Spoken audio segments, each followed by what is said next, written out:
Hi, I'm Leslie Meredith with Breakbulk Events and Media. I'm here in Houston in Breakbulk Studios with Christopher Lenton from BNamericas, which I can tell you is one of actually my most favorite news source for Latin American news. Welcome. Thank you very much, Leslie. Yeah, I got that's it right. right. Great.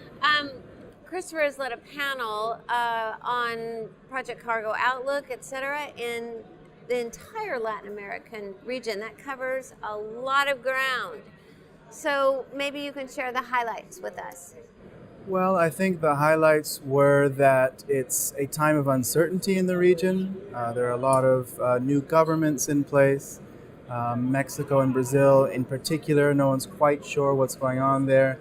But at the same time, there's a lot of economic growth happening, and there are opportunities in lots of sectors. In particular, I think the panelists highlighted renewable energy and oil and gas in Brazil, and also to some degree in Mexico. All offshore? Mainly offshore, especially in Brazil. They have this really big deposit called the pre-salt, which is one of the best offshore deposits in the world. And as Leandro Brusque mentioned in the panel, it has very cheap lifting costs, which is very favorable to oil companies there. Excellent. What about mining? You're seeing some opportunities in that sector. There are some opportunities in mining, in particular in Chile and Peru. After a few years of sort of slow growth and low prices for some metals, prices are coming back up again, and we're seeing a lot of new projects, particularly in copper, but also lithium, which could be very interesting now that electric cars are becoming a big thing.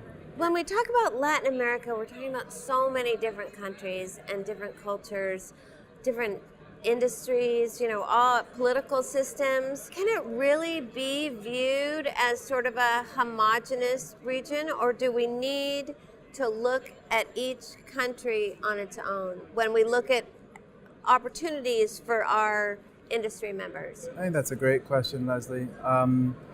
I think you can't look at it as a region as a whole, because as you mentioned, each country is drastically different from the next. I mean, even Mexico and Brazil, which are the two biggest countries in the region, they speak different languages. Having said that, there are a lot of cultural similarities that make it easier to work in Latin America, perhaps, than in other parts of the world.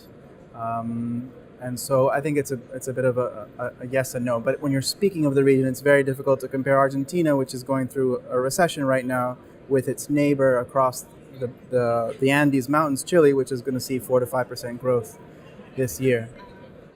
Okay, that's interesting. And what about, we're hearing a lot about privatization in different countries, and certainly some political turmoil. We just had the NAFTA substitute passed. That obviously, I guess, only directly affects Mexico, but how do you think that will impact trade, particularly within our sector?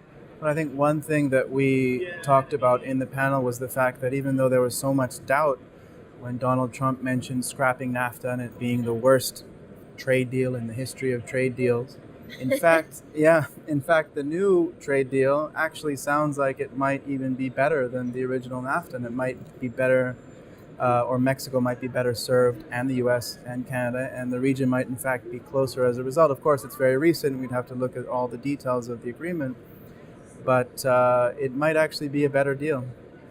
Well, that's optimistic news. We like that. Now we know the governments still have to vote on it, so take a little bit, but yeah, that is good news. That is reassuring. So I just would like to thank you for leading this panel and giving us some insight into this exciting market. Thanks so much, Leslie. I really appreciated the invitation, and I really enjoyed doing it. Good. Thanks so much.